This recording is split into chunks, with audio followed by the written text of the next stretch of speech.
Naglayag sa bisinidad ng Baho de Masinloc ang mga barko ng Pilipinas at Estados Unidos bilang bahagi ng maritime cooperative activity ng dalawang bansa. Samantalang naging siksik naman ang aktibidad ni Defense Secretary Gilberto Teodoro Jr. sa 2026 Shangri-La Dialogue sa Singapore kung saan pinalakas ang defense cooperation ng Pilipinas sa iba't ibang bansa. May report si Patrick De Jesus. Binabantayan ngayon ng gobyerno ang posibleng bagong istruktura sa Baho de Masinloc o Scarborough Shoal. Base ito sa hawak na raw information ayon kay Defense Secretary Gilberto Teodoro Jr. Actually, sinasabi ko ang Baho de Masinloc ay dynamic yung area, no?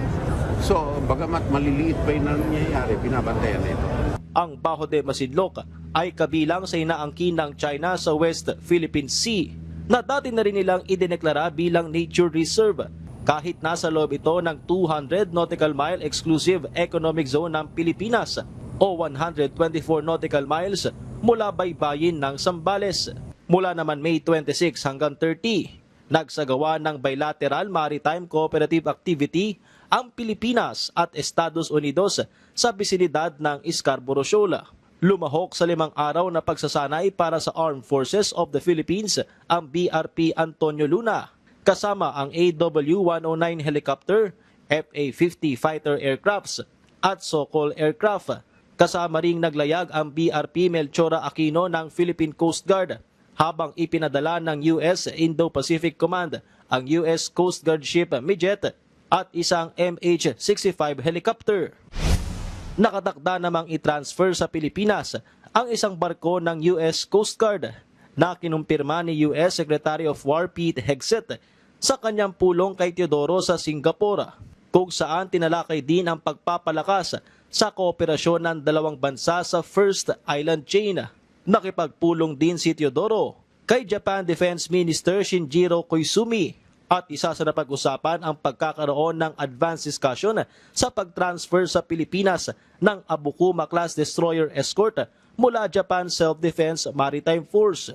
Sa pagpapatuloy ng 2026 Shangri-La Dialogue sa Singapore, ipinagtanggol ng kalihim sa kanyang talumpati ang Japan mula sa mga akusasyon ng militarism. Unfortunately, we are witnessing the improper use of history, including the unfair vilification of Japan, to obscure one's own misbehavior at present. Japan certainly is a model citizen of the world. I think there is unanimity among almost all of us. Hindi naman kumbinsido si Teodoro sa pagkakaroon ng South China Sea Code of Conduct na kabilang sa isinusulong ngayon sa ASEAN Summit.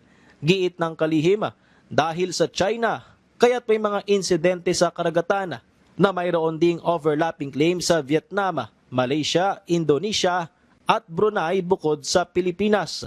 Our acts are based on and not inconsistent with our fundamental laws. So within us, within ASEAN, there is no need for a code of conduct. Once again, the encounters are caused by an occupant without any right or any legitimate claim that they are willing to demonstrate impartially before an international tribunal, such as in the arbitral award. Hindi kinikilala ng China ang 2016 arbitral ruling pabor sa Pilipinas kung saan isinaad na walang legal na basihan ang 9- at ngayon 10- line sa buong South China Sea. Patrick De Jesus para sa Pambansang TV sa Bagong Pilipinas.